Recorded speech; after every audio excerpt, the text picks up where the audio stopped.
സഹോദരരെ, നിങ്ങളിരുന്ന് ശ്രദ്ധയോടെ കേൾക്കുവിൻ.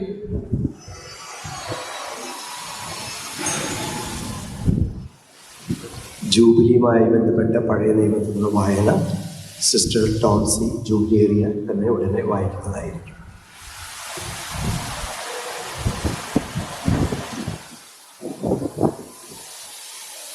ലേവ്യരുടെ പുസ്തകത്തിൽ നിന്നുള്ള വായന അധ്യായം 25, 8 മുതൽ 17 വരെയുള്ള വാക്യങ്ങൾ.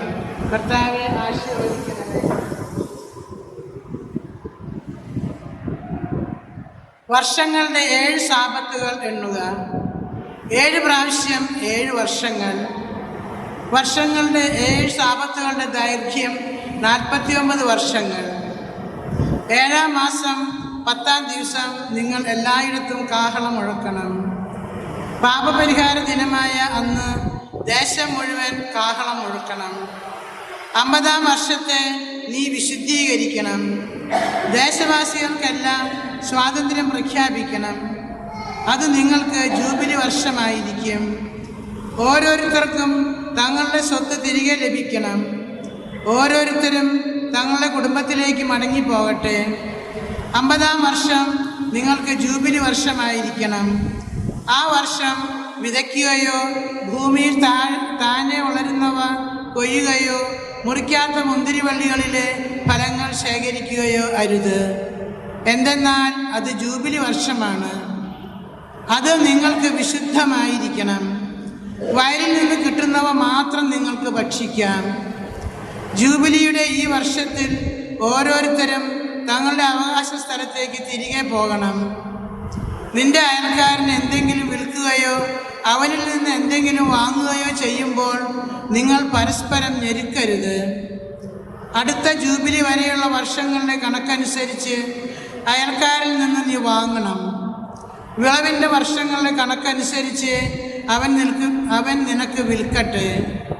വർഷങ്ങൾ കൂടിയിരുന്നാൽ വില വർദ്ധിപ്പിക്കണം, കുറഞ്ഞിരുന്നാൽ വില കുറയ്ക്കണം. എന്തെന്നാൽ വിളവിൻ്റെ വർഷങ്ങളുടെ എണ്ണമനുസരിച്ചാണ് അവൻ നിനക്ക് വിൽക്കുന്നത്. നിങ്ങൾ പരസ്പരം ഞെരുക്കരുത്. ദൈവത്തെ ഭയപ്പെടണം. ഞാനാണ് നിങ്ങളുടെ ദൈവമായ കർത്താവ്.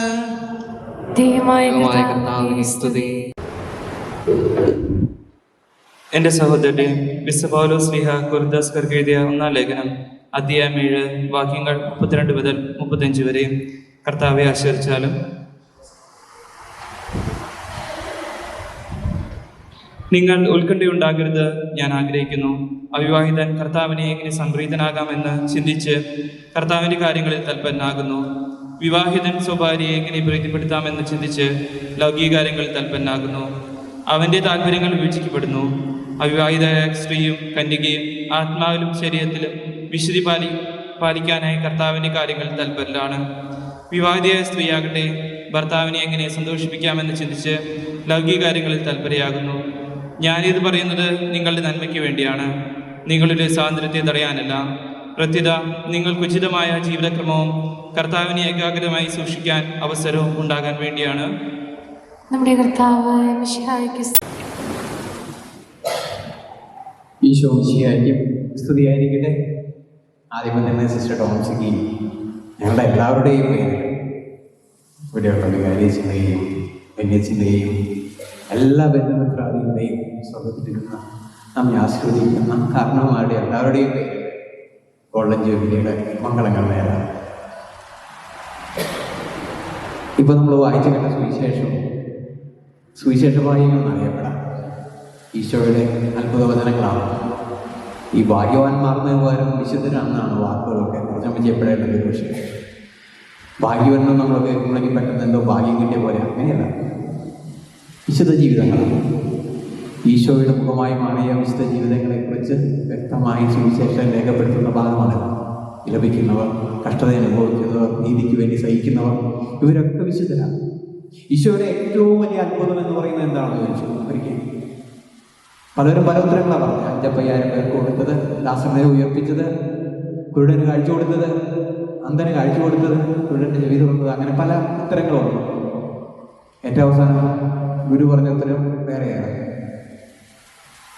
ഈശോയ്ക്ക് വേണ്ടി മരിക്കാൻ തയ്യാറായ ശിഷ്യന്മാരുണ്ടായതാണ് ഈശോയുടെ ഏറ്റവും വലിയ അത്ഭുതമാണ്.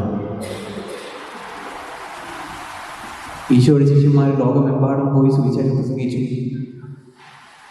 അതിനെ പിന്തുടർന്ന് ആയിരക്കണക്കിന്, 10,000-കണക്കിന്, ലക്ഷക്കണക്കിന് ക്രിസ്തു ശിഷ്യർ ലോകത്തിൻ്റെ ഓരോ മുക്കിലും മൂലയിലും പോയി സുവിശേഷ ഭാഗ്യങ്ങൾ പ്രസംഗിക്കുവാനും ക്രിസ്തുവിൻ്റെ സ്നേഹവും കരുണയും സ്വാതന്ത്ര്യവും കൊടുക്കുവാനും സാധിച്ചു എന്നുള്ളതാണ് ഈശോയുടെ ഏറ്റവും വലിയ അത്ഭുതം. ഇന്ന് ഇവിടെ നമ്മൾ ഓരോരുത്തരും ഇരുന്ന് ഈശോയുടെ സുവിശേഷം ശ്രവിക്കുന്നുണ്ടെങ്കിൽ, ഈശോയുടെ കരുണയുടെയും സ്നേഹത്തിൻ്റെയും ക്ഷമയെയും പാഠങ്ങൾ പഠിക്കുന്നുണ്ടെങ്കിൽ, അഭ്യസിക്കുന്നുണ്ടെങ്കിൽ, അത് ക്രിസ്തുശിഷ്യനായ തോമാസ്തയോടുള്ളത് കൊണ്ടാണെന്നും അതിനെ പിന്തുടർന്നുള്ള ഒരുപാട് പേരുടെ പ്രയത്നം മൂലമാണെന്ന് നമുക്ക് വ്യക്തമായിട്ട് അറിയാം.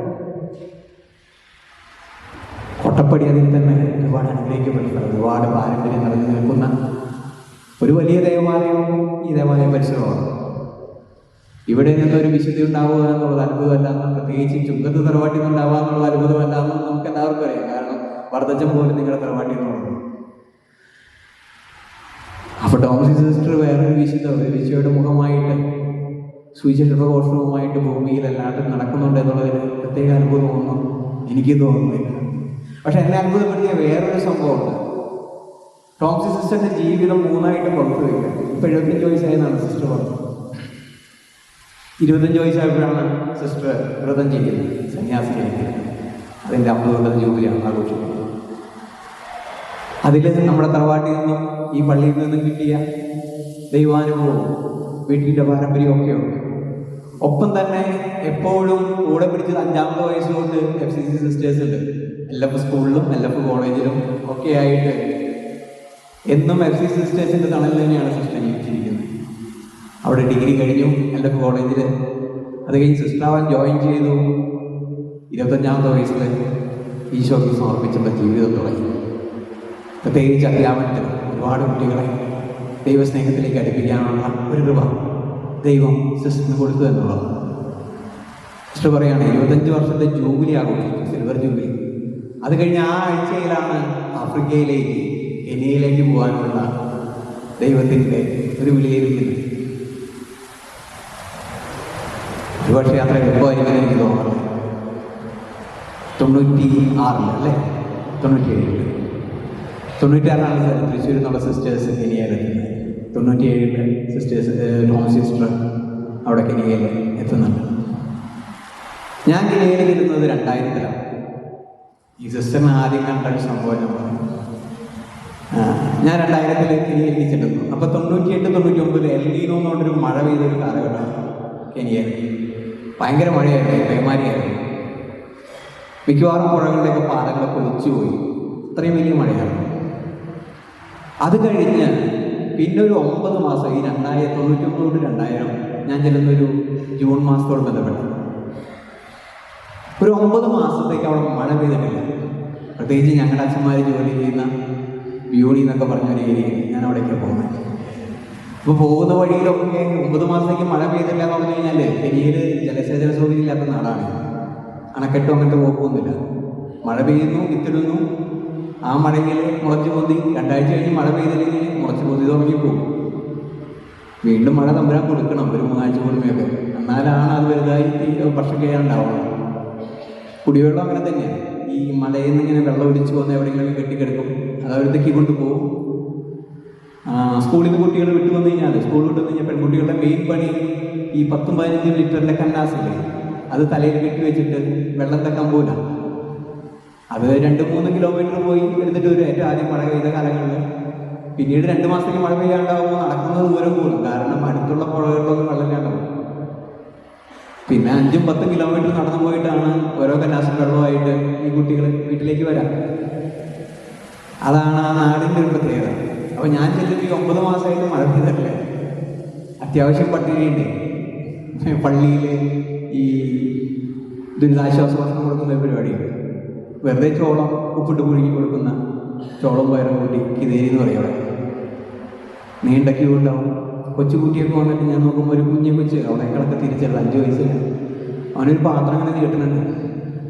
അതിൽ ഭക്ഷണം ഇങ്ങനെ വിളമ്പി കൊടുത്തു, നിറച്ച് കൊടുക്കുക. എന്നിട്ട് ആ കൊച്ച് കൈവലിക്കല്ലേ, നിറച്ച് കൊടുത്തിട്ട് ആ കൊച്ച് അത് കൊണ്ടുപോയി പള്ളിയുടെ ഒരു മൂലയ്ക്ക് പോയിരുന്ന് 1 മണി പോലും പോകാതെ കഴിക്കുക. കാരണം അവനറിയാം ഇനി 2 ദിവസത്തേക്ക് അവർ വേറെ ഒന്നും കിട്ടില്ല. വിശപ്പാണ് ഏറ്റവും ടേസ്റ്റ് എന്നൊക്കെ പറയാറുണ്ട്. കഥയുടെ ഒരു ഭാഗമാണ്. അപ്പോൾ അങ്ങനെ കുറച്ച് കാലം കഴിഞ്ഞ് ഞാനപ്പോൾ അവിടെ ഒരു CMI സഭയുടെ സ്കൂളൊക്കെ തുടങ്ങുന്നൊരു ഭാഗമൊക്കെയുണ്ട്, നൈറോബിയിൽ താമസിക്കുന്നു.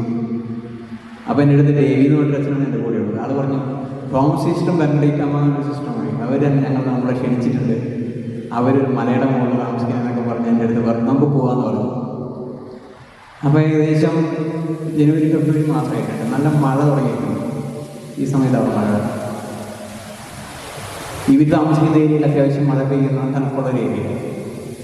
അപ്പോൾ ഞാനും ഡേവിഡിനും കൂടി ഏകദേശം ഒരു 2-3 മണിയായി ശനിയാഴ്ച പണിക്കാർ പോയി പണിയാൻ വേണ്ടി ഒന്ന് വരുന്നത്. ഞങ്ങൾ വണ്ടിയിൽ കയറി ഈ പിക്കപ്പ് വാൻ, ഒരു പിക്കപ്പാണ് ചെറിയ, അതിൽ പോകുന്നു. ഇവരുടെ അവിടെ എത്തുമ്പോഴേക്കും ഒരു വലിയ മല പോലെയാണ്, ഒരു കുന്നിൻ്റെ പുറത്തായിരുന്നു താമസിക്കുന്നത്. ആ ഭാഗത്ത് മഴ പെയ്തിട്ട് ഈ മണ്ണ് വഴിയാണ്, ചെളി വഴി വണ്ടിയുടെ കിടന്ന് ടയറിങ്ങനെ കറങ്ങിക്കൊണ്ടിരിക്കുക, കയറുന്നില്ല. കുറച്ച് കഴിഞ്ഞപ്പോഴേക്കും നാട്ടുകാർ മൊത്തത്തിൽ വന്ന് നമ്മളെ സഹായിക്കാൻ വന്നിട്ടുണ്ട്. അപ്പം ഞാൻ വിചാരിച്ചു നമുക്ക് വലിയ ഇല്ലാത്തത് എല്ലാവരും വന്ന് തള്ളിത്തരും എന്നുള്ള രീതിയിലാണ്. ഞാൻ നോക്കുമ്പോൾ വരുന്നവർ ഈ വണ്ടിയുടെ മുകളിലേക്ക് കയറിയിരിക്കുക അതിൻ്റെ ഉള്ളിൽ. അപ്പോൾ ഡേവിച്ചൻ പറഞ്ഞാൽ അത് ശരിയാണ്, കുഴപ്പമില്ലാത്ത, കാരണം വെയിറ്റ് കൂടിയാലേ ബാക്കിലത്തെ ടയറിനത്തിന് കൂടി വെയിറ്റ് കൂടും. അപ്പോൾ തന്നെ ഉരുണ്ടുരുണ്ട് കയറി കൊടുക്കുന്നതാണ്, കുറച്ച് പേര് തള്ളല്ലോ അങ്ങനെയൊക്കെ ആയിട്ട്. ഏതായാലും എൻ്റെ അറിവിൽ 1 കിലോമീറ്റർ പോകാനുള്ളൂ. പക്ഷെ അത് 2-2.5 മണിക്കൂർ എടുത്തിട്ട് മുകളിൽ എത്തിച്ചു. ഞങ്ങൾ നടന്നു പോയി ഇറങ്ങി ഞങ്ങൾ സ്പീഡിലെത്തില്ല.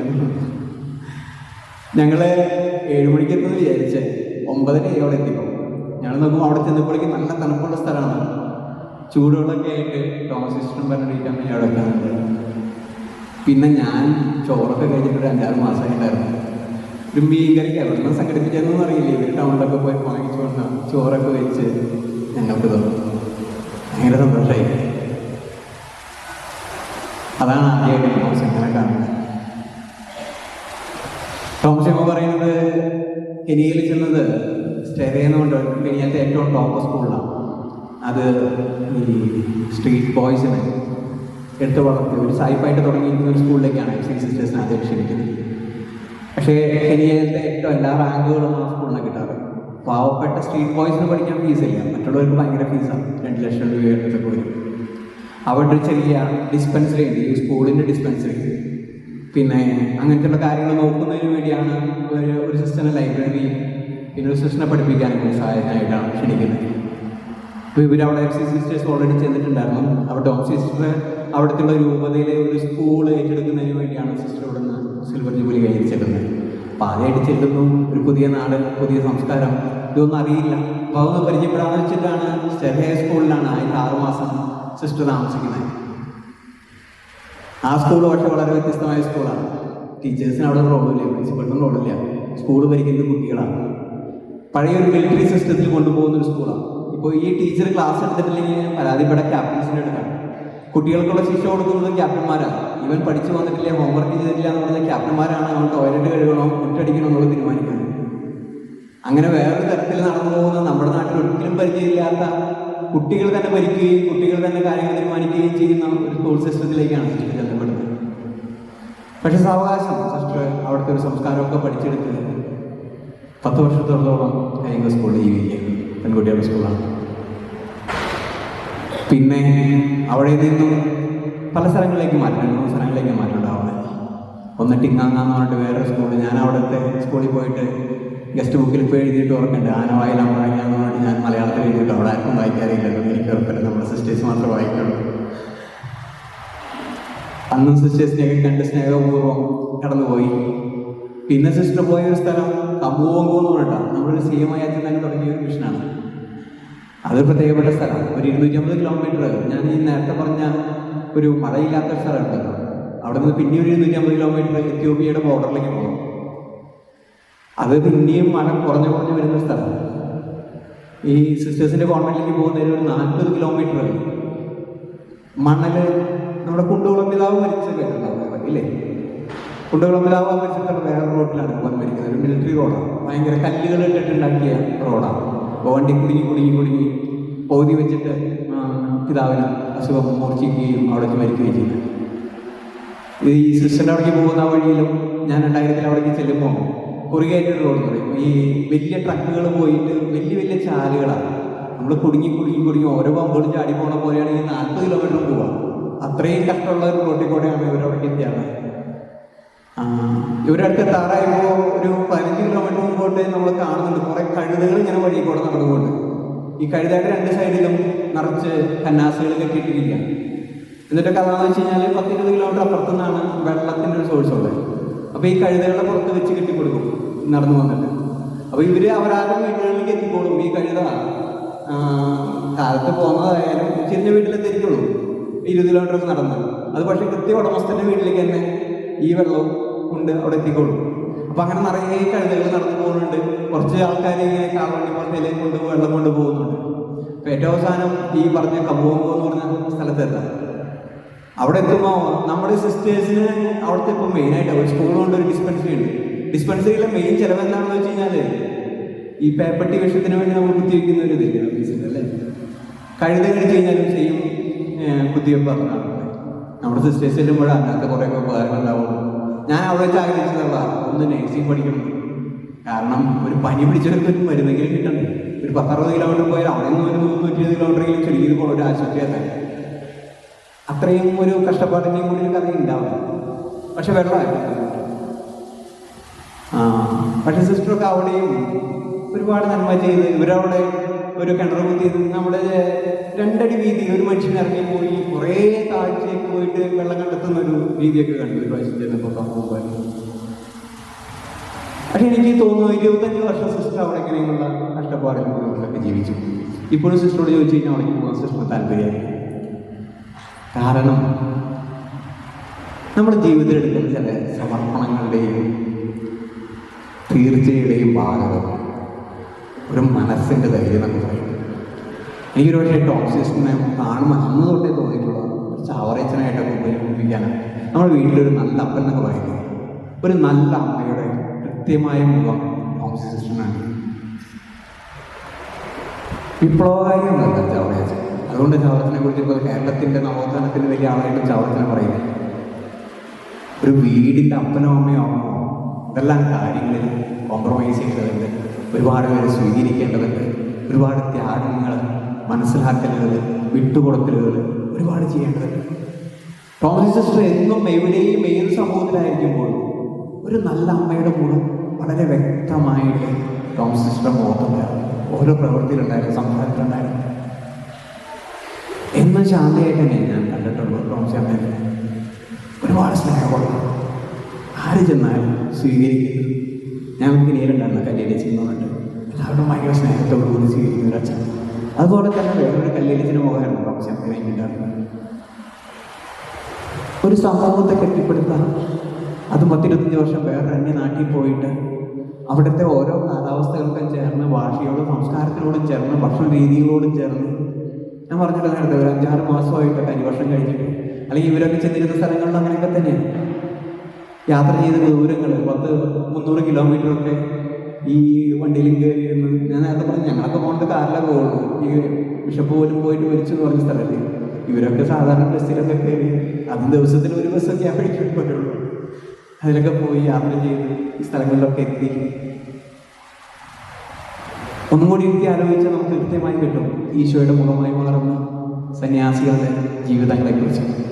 അങ്ങനെ ഒരു വിശുദ്ധയുടെ ജൂബിലി ആഘോഷിക്കുമ്പോൾ നമ്മളെല്ലാവരും അഭിമാനത്തോടുകൂടി നിൽക്കാമെന്നാണ് ഞാൻ വിചാരിക്കുന്നത്. ചുങ്കത്ത് തറവാടിന് വ്യക്തമായിട്ട് അഭിമാനിക്കാം. ഇതുപോലെയുള്ള ഒരു പൊന്നുമോളെ തിരുസഭയ്ക്ക് നൽകാൻ സാധിച്ചതിൽ ഈശോയുടെ വ്യക്തമായ മുഖമാറിയ ഒരു സന്യാസിയെ FCC കോൺഗ്രിഗേഷൻ സഭയ്ക്ക് നൽകാൻ സാധിച്ചതിൽ FCC സമൂഹത്തിന് അഭിമാനിക്കാം. എല്ലാവരും പേരിൽ ഒരുപാട് തമ്പുരാൻ്റെ അനുഗ്രഹം ടോംസിസ്റ്റിന് ഉണ്ടാകട്ടെ എന്ന് ഞാൻ പ്രാർത്ഥിക്കുകയാണ്. ഈ ത്യാഗത്തിൻ്റെയും സ്നേഹത്തിൻ്റെയൊക്കെ ഫലമാണ് ഇപ്പോൾ പൂർണ്ണ ഗോൾഡൻ ജൂബിലിക്ക് വരാൻ സമ്മാനം ഞങ്ങൾ അച്ഛന്മാർക്ക് ഒരു വടിയൊക്കെ വടി കൊടയൊക്കെ ഇതിനാവശ്യമില്ല വളരെ സുഖമായിട്ട് നടക്കുന്നത്. അത് അവരാ സിസ്റ്ററിൻ്റെ സഭ അബ്രാൻ ഒരുപാട് അംശം ഞാൻ വിശ്വസിക്കുന്നു. ഞങ്ങളുടെ എല്ലാവരുടെയും പ്രവർത്തനങ്ങളെയും ഈശോയുടെ മുഖമായി ഞങ്ങളുടെ കുടുംബം ജൂബിലിയുടെ മംഗളങ്ങളിലും സ്വന്തമായ ജീവിതം നയിക്കുവാനും അവനെ അനുഗ്രഹിക്കണമേ. സകലത്തിൻ്റെയും നാഥായിലേക്കും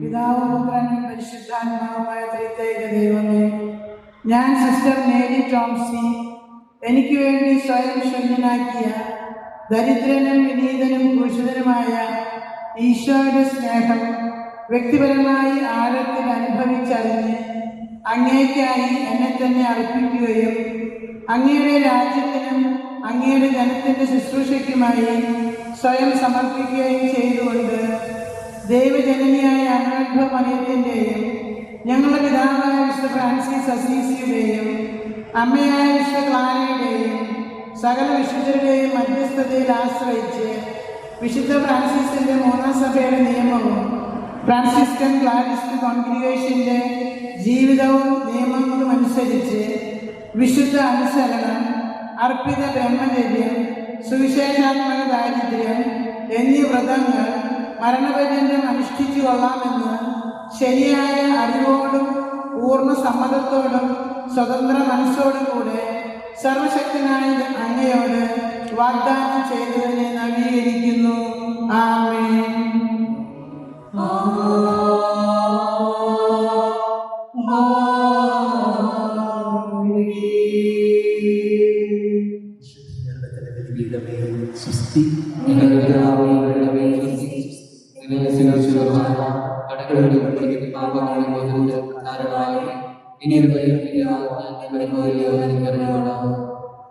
ദൈവത്തിന് മുന്നേ അർപ്പിച്ചുകൊണ്ട് സ്തോത്രഗീതം ജിജോ അച്ഛൻ നന്ദി.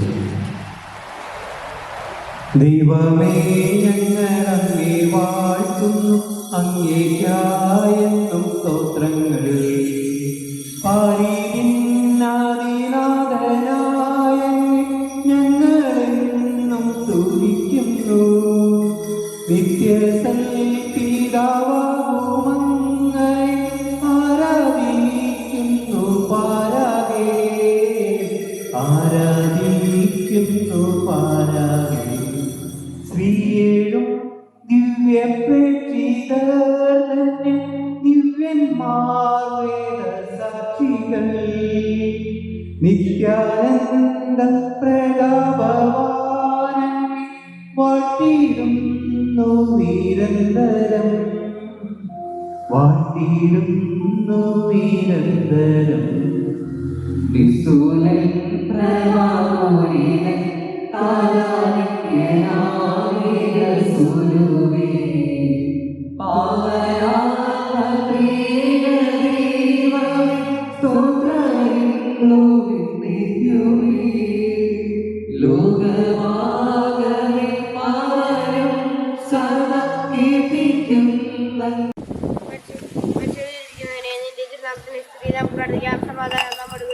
കരുണയുള്ള കർത്താവേ, കരയുന്നവരെ വിളിക്കുകയും സങ്കടം തുടർന്നതിനെ ആശ്രയിക്കുകയും ചെയ്യുന്നു. നിന്റെ വാഗ്ദാനങ്ങൾ പ്രതീക്ഷയാൽ നിന്റെ ദാസരെ ആശ്വസിപ്പിക്കണമേ. ജീവന്റെ മരണത്തിന്റെ നാഥനും നിത്യപിതാവും പുത്രനും പരിശുദ്ധാത്മാവുമായ സർവീശ്വരായ കർത്താവേ, ആ ശബ്ദം മഹനീയമായ ദിവസത്തിൽ നിന്റെ ദാസരെ വിളിക്കുകയും നിന്റെ വലതുഭാഗത്ത് നിർത്തുകയും ചെയ്യട്ടെ. പാപങ്ങൾ പൊറുക്കുന്നവനും കരുണ നിറഞ്ഞവനും നീതിമാനുമായ വിധി കർത്താവേ, ജീവന്റെയും മരണത്തിന്റെയും നാഥനും പിതാവും പുത്രനും പരിശുദ്ധാത്മാവുമായ സർവീശ്വര കർത്താവെ, മരിച്ചവനെ കരുണാപൂർവ്വം ജീവിപ്പിക്കണമേ. ജീവിക്കുന്നവരെ യാവോറും പരിപാലിക്കണമേ. ഉത്താനം പ്രതീക്ഷിച്ച് മരണമടഞ്ഞവരുടെ ഉയർപ്പിക്കണമേ. ജീവന്റെയും മരണത്തിന്റെയും നാഥനും പിതാവും പുത്രനും പരിശുദ്ധാത്മാവുമായ സർവേശ്വര. സകലത്തിന്റെയും നാഥനും ദൈവമായ മിശിഹായി എന്റെ കുരിശിന്റെ അടയാളത്തോടും ദൈവദൂതന്മാരെ കമ്പടിയോടും കൂടെ വാനമേഘങ്ങളിൽ നീ പ്രത്യക്ഷനാവുകയും സ്വർഗരാജ്യത്തിന്റെ വാതിലുകൾ ക്രിസ്തുദേവനായി നിന്റെ ജീവിതം ദാസനായി നീ തീർത്ത വേളകൾ നന്ദിയോടെ നോർത്തിടുന്നൊരീ ജൂബിലി, ഗോൾഡൻ ജൂബിലി. ദിവ്യനാഥനെ പ്രാണനാഥനായി നോമ്പ് നോറ്റു നീ സ്വന്തമാക്കിയ ജീവിതത്തിലെ പുണ്യവേളതൻ ജൂബിലി, ഗോൾഡൻ ജൂബിലി. ക്രിസ്തുദേവനായി നിന്റെ ജീവിതം ദാസനായി നീ തീർത്ത വേളകൾ നന്ദിയോടെ നോർത്തിടുന്നൊരീ ജൂബിലി, ഗോൾഡൻ ജൂബിലി. ദിവ്യനാഥനെ പ്രാണനാഥനായി നോമ്പ് നോറ്റു നീ സ്വന്തമാക്കിയ ജീവിതത്തിലെ പുണ്യവേളതൻ ജൂബിലി, ഗോൾഡൻ ജൂബിലി. അഭിവാദനങ്ങളാൽ ഘോഷമോടിതാ ഞങ്ങളൊന്നായി പാടിടുന്നിത നൂറു നൂറു നൂറു മംഗളങ്ങൾ. അഭിവാദനങ്ങളാൽ ഘോഷമോടിതാ ഞങ്ങളും